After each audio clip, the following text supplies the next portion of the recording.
Breaking overnight, dozens of people in Albemarle County are displaced from their homes this morning after a massive blaze rekindled at an apartment complex. This is a live look.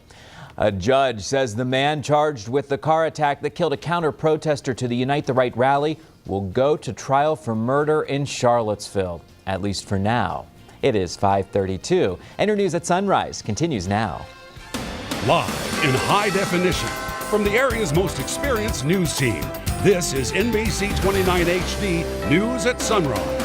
Good morning, I'm Matt Talhelm, and thanks for waking up with us on this Friday, August 31st, last day of the month and heading into a long weekend. Hopefully you make those plans for the Labor Day holiday, and David Rogers is tracking the forecast for this long extended weekend for some, not everyone, David. We all have to work at some point. Yeah, that's right. I'll certainly be here. Okay, thank you, David. Right now, firefighters in Albemarle County are battling a massive blaze that rekindled overnight and again just moments ago, as we showed you, at an apartment complex. The fire is forcing people out of their homes this morning. NBC 29's Caroline Colburn is live on the scene at the villas with the latest developments. Good morning, Caroline. Yeah, we had some wicked storms with that lightning last night, so it'll be interesting to see the cause here today.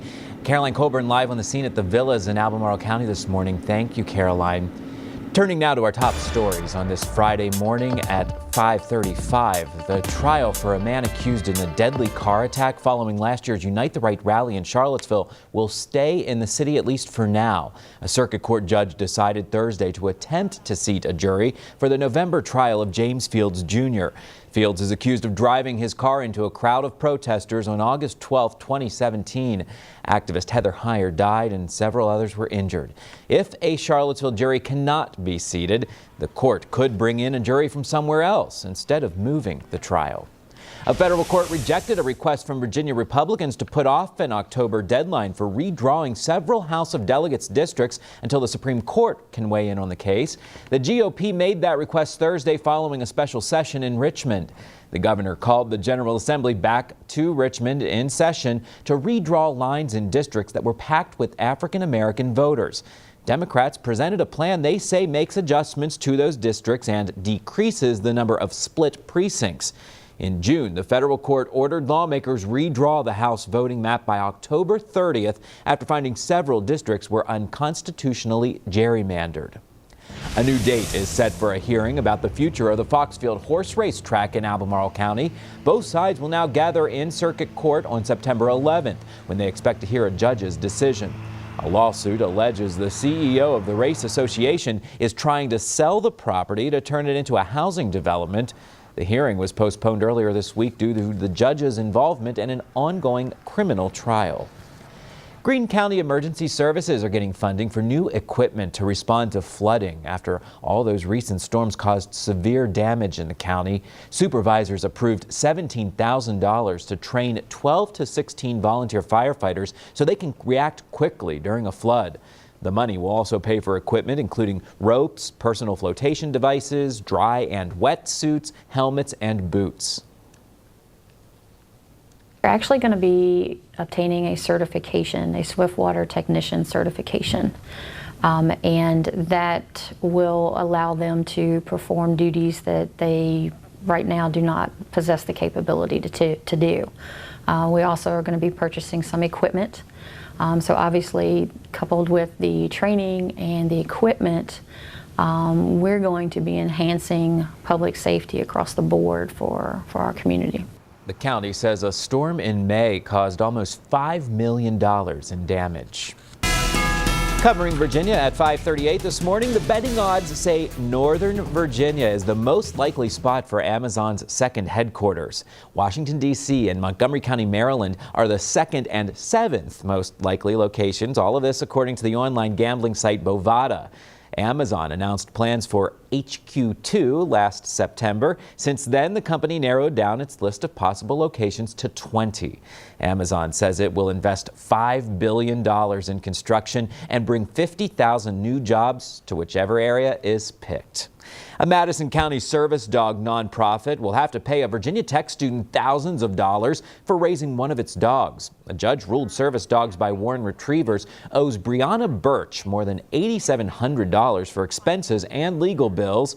The nonprofit sued Birch after she refused to return the dog Leslie. Birch filed a counterclaim to keep the dog and recoup her costs. The judge also ruled Birch cannot keep Leslie. The dog will be allowed to stay with her, though, while she appeals. The state filed a separate lawsuit against service dogs by Warren Retrievers for what the Attorney General calls dishonest business practices. 9 airports in the Commonwealth will receive more than $10 million in federal funding. Louisa County Freeman Field Airport will get about $346,000 to build perimeter fencing. Other airports that received money include Dulles and Ronald Reagan Washington National.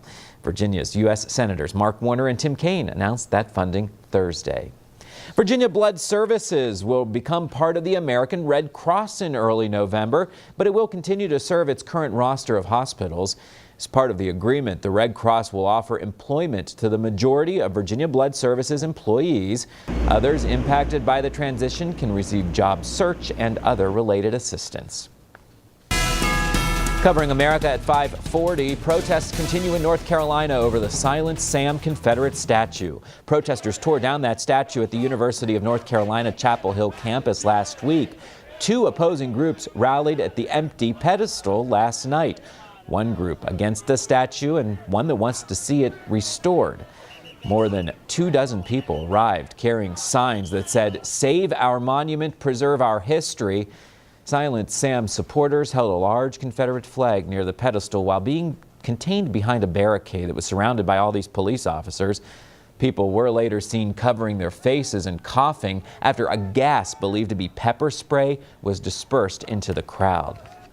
The newly released plan for Disney's latest expansion is ensuring adults can enjoy the happiest place on Earth. The Star Wars Galaxy's Edge expansion to Disneyland will include a place called Oga's Cantina. The alien-themed bar is modeled after a cantina first seen in the original Star Wars film. Disney confirms it will sell alcoholic cocktails. That will make it the only place at the park where visitors can purchase adult beverages. The expansion is set to open in 2019.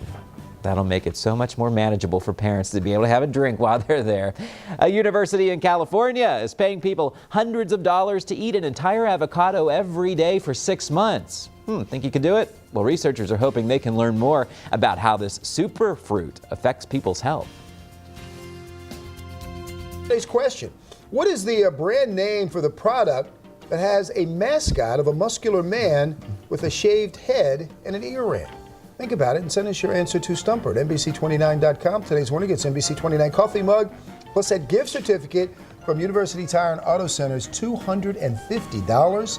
And don't forget, we've got a 32-inch flat screen television we'll be giving away in about an hour. So certainly if you want to win, get your answers in. Trying to get your holiday weekend off to a great start. I actually need to get some of this product so that I can do some my own work at home over the weekend. Long weekend.